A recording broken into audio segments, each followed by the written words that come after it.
Since we're in the year of review here, I figured, yeah, we should probably go talk about the best-selling end of the market.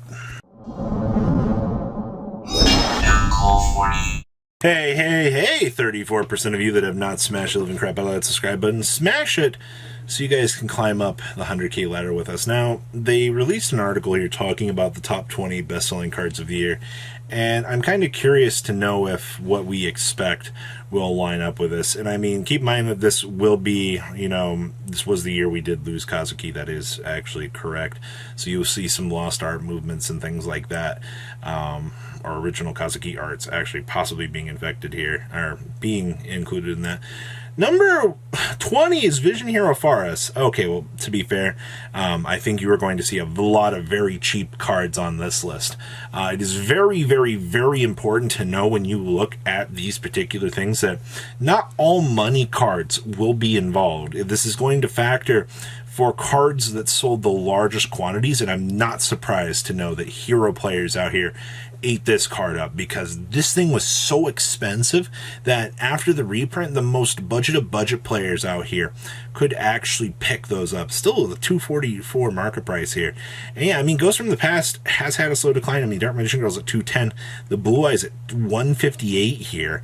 Yeah, not surprised really by any of that here. Now, Heat Soul here, not surprised to see this at number 19 either. The fact that this card just says, hey, you want to draw for Cybers? Hey, you want more? And then it gets the ability for you to toggle out. That's not two cards out of Ghost from the Past 2. We did recently look at that Ghost from the Past 2 was the best-selling set of the year for Yu-Gi-Oh!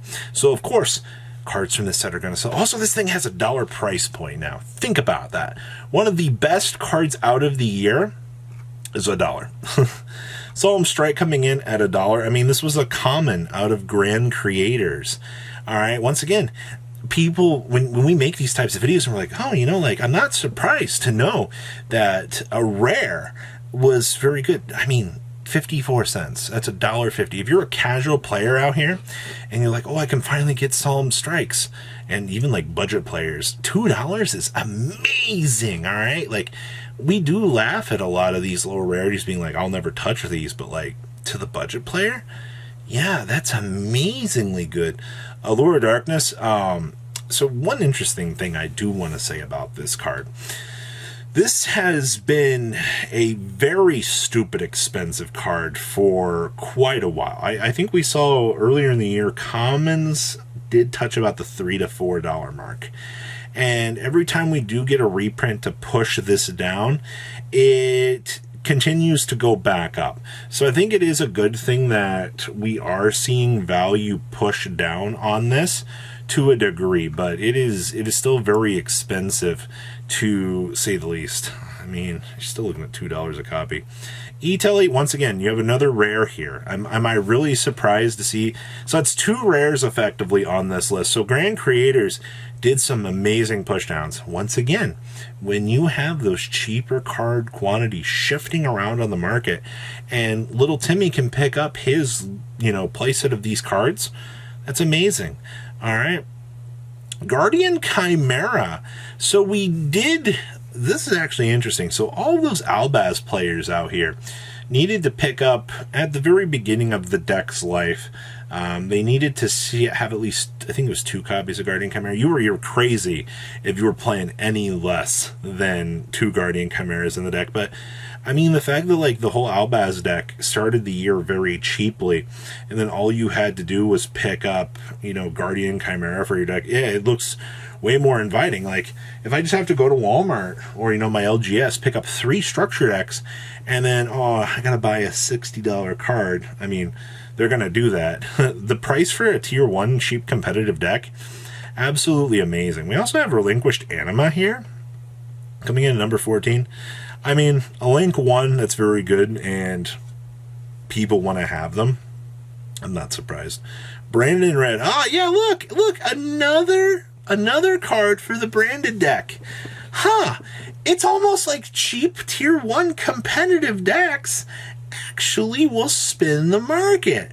Keep in mind that the rare is officially $3 for this, and there was a time that these were,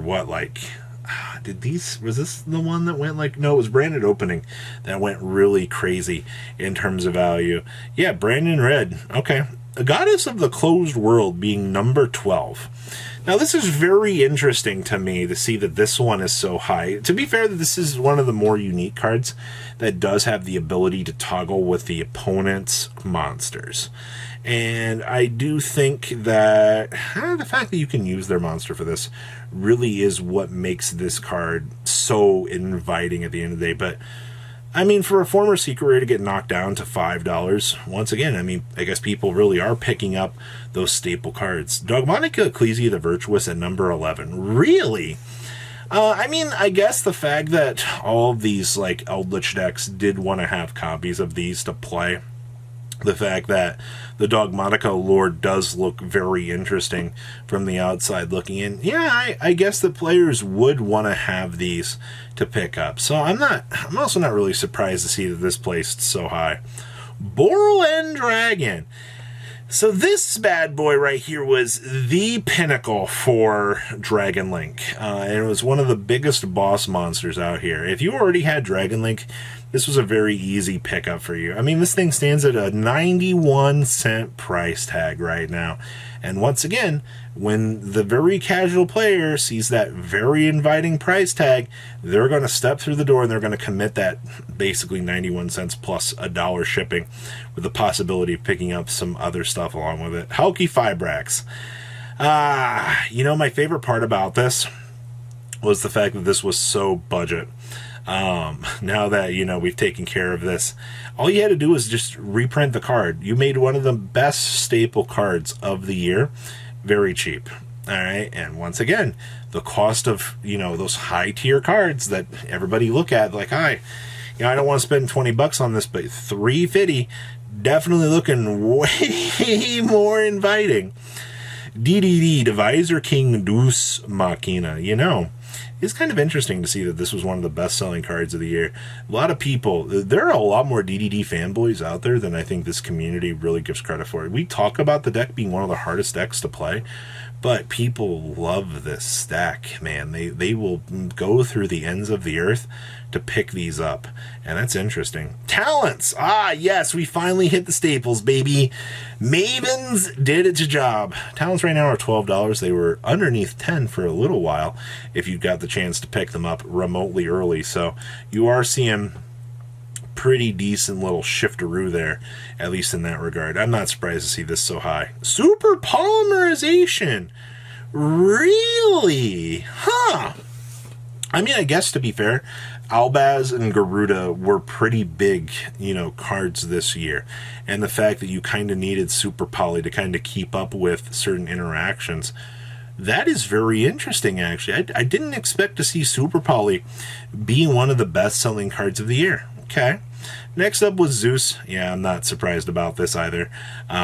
Cheap cards. Actually, to be fair now, Tin Zeuses are now at $23.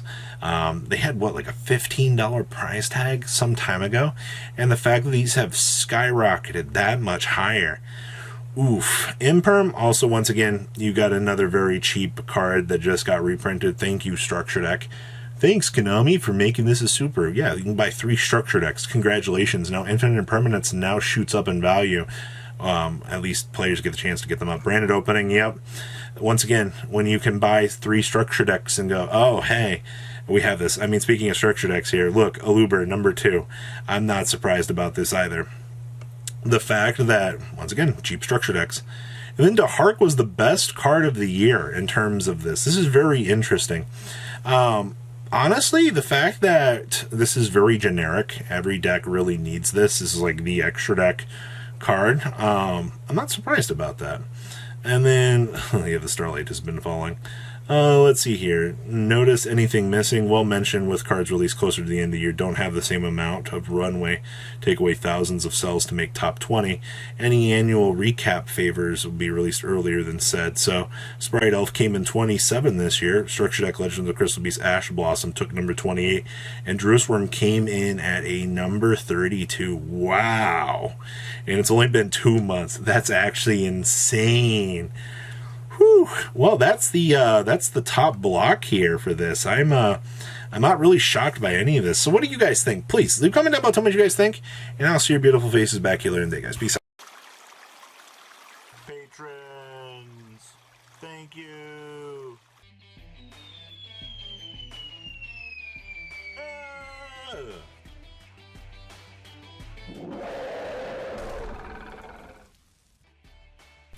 Thank you so much for watching. Check out these other videos.